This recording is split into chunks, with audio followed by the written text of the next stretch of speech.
156(3) CrPC. क्या 156(3) CrPC में प्रार्थना पत्र प्राप्त करने पर मान लीजिए मजिस्ट्रेट या जहां स्पेशल कोर्टें हैं, क्या स्पेशल कोर्ट का पीठासीन अधिकारी एफआईआर दर्ज करने या इन्वेस्टिगेशन का आदेश देने से पहले जरूरी है कि कंप्लेनेंट का जो भी शिकायत करता है उसका शपथ पत्र पर परीक्षण करें, उसके बाद ही एफआईआर दर्ज करने का आदेश दें? क्या ऐसा कोई विधिक प्रावधान है? तो फ्रेंड्स, इसके लिए जरूरी है सबसे पहले हम जानते हैं सेक्शन 156 सीआरपीसी। 156 सीआरपीसी में है क्या? तो फ्रेंड्स, 156 सीआरपीसी यह कहती है कि संज्ञेय मामलों का अन्वेषण करने की पुलिस अधिकारी की शक्ति, और इसकी उपधारा 1 यह प्रावधान करती है कि कोई पुलिस थाने का भार साधक अधिकारी बिना मजिस्ट्रेट की अनुमति के संज्ञेय अपराधों का अन्वेषण कर सकता है। अब इसके जो उपधारा 2 है सेकंड, वो क्या कहती है? ऐसे किसी मामले में पुलिस अधिकारी की किसी कार्रवाई को किसी प्रकरण में इस आधार पर प्रश्नगत नहीं किया जाएगा कि वो उसके लिए सशक्त नहीं था। अब यहाँ सशक्त नहीं करने से क्या मतलब है? सशक्त नहीं करने से मतलब ये है कि अन्वेषण करने के लिए मजिस्ट्रेट से अनुमति उसके पास नहीं थी, या मजिस्ट्रेट ने उसको सशक्त नहीं किया था, तो इस आधार पर कभी इसको प्रश्नगत कार्रवाई को नहीं किया जा सकता है। चार्जशीट लगने के बाद कभी भी यह नहीं कहा जा सकता कि हाँ, मजिस्ट्रेट से ऐसे मामले में अनुमति नहीं प्राप्त हुई थी, क्योंकि ये विधिक है। संज्ञेय मामलों का अन्वेषण पुलिस अधिकारी बिना मजिस्ट्रेट की अनुमति के कर सकता है। 156 सीआरपीसी की उपधारा 1 यह प्रावधान करती है। अब आते हैं 156(3) सीआरपीसी पर। तो 156(3) सीआरपीसी क्या कहती है? 156(3) सीआरपीसी धारा 190 के अधीन सशक्त किया गया कोई मजिस्ट्रेट पूर्वोक्त प्रकार के अन्वेषण का आदेश कर सकता है। मतलब जो भी संज्ञेय अपराध होगा जिसकी एफआईआर दर्ज हो सकती है, उसके अन्वेषण करने का आदेश मजिस्ट्रेट दे सकता है। तो अन्वेषण करने का आदेश देने से मतलब है कि जब अन्वेषण इन्वेस्टिगेशन का आदेश दिया जाएगा तो संबंधित जो भी पुलिस थाने का भार साधक अधिकारी होगा वह एफआईआर दर्ज करने के लिए आदेशित करेगा अपने अधीनस्थ होंगे या जो भी। और जब एफआईआर दर्ज हो जाएगी तो ऐसे मामले में इन्वेस्टिगेशन जो शुरू हो जाएगा, चाहे स्वयं थाने का भार साधक अधिकारी करे या उसका अधीनस्थ करे।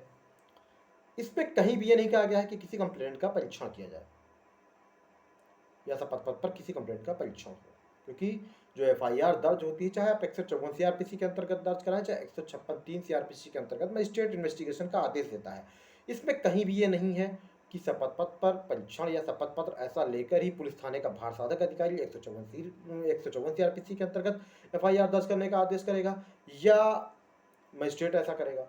केवल प्रार्थना पत्र दिया जाएगा थाने पर अगर एफआईआर दर्ज होती है तो, और मजिस्ट्रेट के न्यायालय में अगर दर्ज होती है तो वहां भी आप अधिवक्ता के माध्यम से अपने प्रार्थना पत्र देंगे। शपथ पत्र पर परीक्षण करने का कोई प्रावधान नहीं है।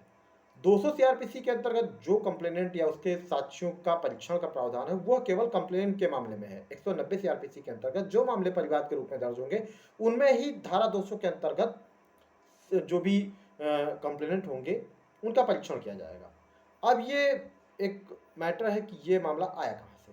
तो फ्रेंड्स, ऑनरेबल सुप्रीम कोर्ट का एक जजमेंट अभी आया है 26 जुलाई 2021 को।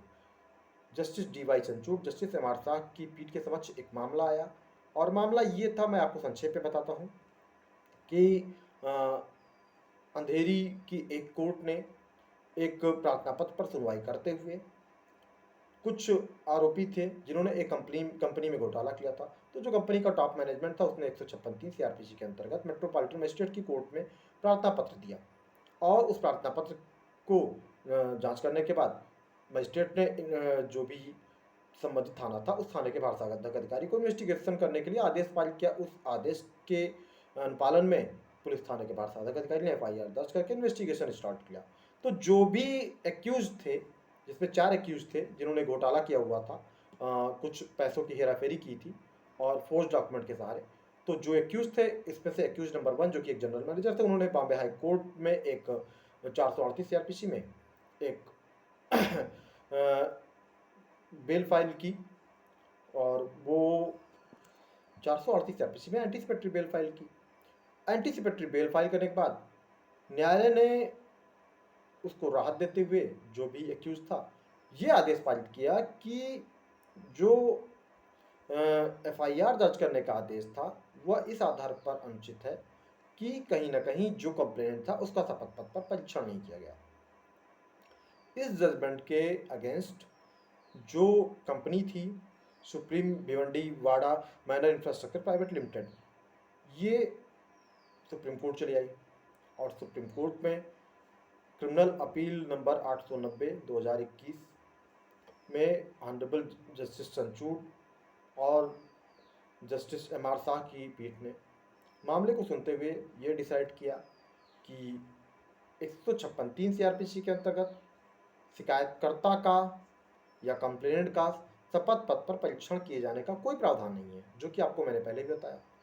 और कहीं न कहीं जो मजिस्ट्रेट का आदेश था वो वैलिड है, वो वैध है। हाईकोर्ट का जो आदेश था उसको सेट असाइड किया और साथ साथ जो कार्रवाई थी उसको उचित ठहराया। और जो एंटीसिपेटरी बेल में जो आदेश हुआ था उसको भी सेट असाइड कर दिया, क्योंकि मामला संज्ञेय प्रकृति का था, गंभीर प्रकृति का था और इसलिए आरोपियों को जेल जाना हुआ। तो इस मामले के मैं सारांश में ये कहना चाहता हूँ कि 156(3) CRPC के अंतर्गत किसी भी जो भी शिकायत करता है, कंप्लेंट है, उसका शपथ पत्र पर कहीं भी परीक्षण करने का कोई प्रावधान नहीं है। ऑनरेबल सुप्रीम कोर्ट के जजमेंट में भी ये बात आई है और justice DY Chandrachud, justice M R Shah की पीठ ने इस मामले को डिसाइड किया है। इस जजमेंट का जो भी कुछ डिटेल्स है मैं डिस्क्रिप्शन में आपको दे दूंगा, आप देख सकते हैं। और ये बेहतर है कि हाँ, जो भी जजमेंट है उसका आप उपयोग कर सकते हैं भविष्य में।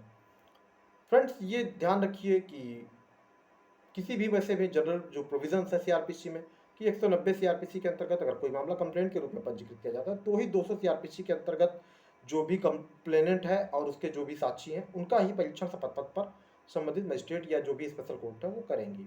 156 CRPC में कहीं कोई प्रोविजन नहीं है, इसलिए 156(3) CRPC के अंतर्गत जब भी मान लीजिए मजिस्ट्रेट या जो भी स्पेशल कोर्ट्स अगर इन्वेस्टिगेशन का आदेश देती हैं तो FIR दर्ज करके उसमें केवल मान लीजिए FIR दर्ज करके और इन्वेस्टिगेशन प्रारंभ की जाएगी।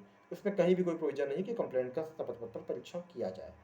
और अगर मान लीजिए ग्राउंड्स पर्याप्त नहीं है, ऐसा कुछ लगता है कि संज्ञेय अपराध इस पर नहीं बन रहा है, तो उस सिचुएशन में मजिस्ट्रेट चाहे तो या स्पेशल कोर्ट चाहे तो प्रार्थना पत्र को खारिज कर सकते हैं। 156(3) CRPC के अंतर्गत इन्वेस्टिगेशन का आदेश न देकर संबंधित प्रार्थना पत्र को खारिज कर सकती हैं।